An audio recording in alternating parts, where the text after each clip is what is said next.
மாடி தோட்டம் எஸ்பி.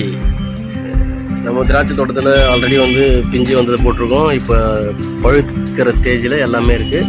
அதையும் ஒரு முறை பார்த்துருவோம். பார்த்துட்டு எல்லாத்தையும் நாங்கள் ஹார்வெஸ்ட் பண்ண போகிறோம். அது இல்லாமல் திரும்பவும் வந்து பிஞ்சிங்கெல்லாம் வந்து ஒரு சில பிஞ்சிங்க மழை அடிக்க 3 நாளாக மழை பெஞ்சிட்டு இருக்கிறதுனால ஈவினிங்கில் அதை மட்டும் விட்டுட்டு கொஞ்சம் வெயில் வந்தால் எல்லாத்தையுமே பறிக்கிற மாதிரி தான் இருக்கும். எல்லாமே வந்து பழுக்கிற ஸ்டேஜ், ஆஃப் ஸ்டேஜ் எல்லாமே எல்லாத்துலேயும் வந்து பழம் வந்துட்டுருக்கு.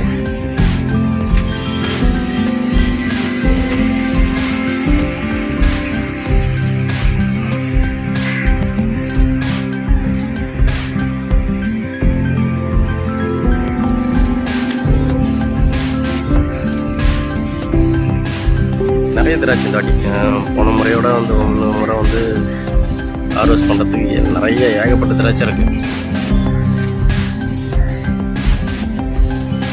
எப்படி இருக்கு பாருங்க, நல்லா கொத்து கொத்தா. நம்ம பூந்தமல்லி சென்னைக்கு போவோம் ஏரியா. இந்த இடம் ஆவடி ரோட்டில் இருக்குது.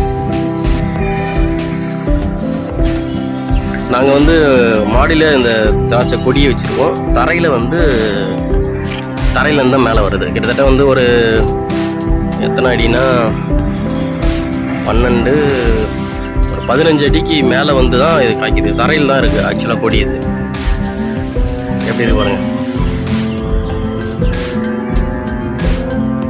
நல்லா காய்ச்சிருக்கு. பழமும் வந்து நல்ல ஒரு இனிப்பு சுவை அதிகமாக இருக்குது. இனிப்பு சுவை, நல்ல இனிப்பு சுவை. இந்த கருப்பு திராட்சையில் லைட்டாக புளிப்பு இருக்குல்ல, அதுலேயும் கொஞ்சம் தான் அந்த புளிப்பு தன்மை இருக்குது. மற்றபடி வந்து திராட்சை செம்ம டேஸ்டாக இருக்குது. எல்லாத்தையும் ஹார்வெஸ்ட் பண்ண போகிறோம். ஹார்வெஸ்ட் பண்ணுறதுக்கு முன்னாடி ஒரு முறை சரி போட்டுருவோம் நம்ம பதிவில் அப்படின்ட்டு நம்ம இதை போட்டோம். நல்லா இருக்கா? எல்லாத்துலேயுமே திராட்சை இருக்குது. ஓகே ஃப்ரெண்ட்ஸ், பாய்.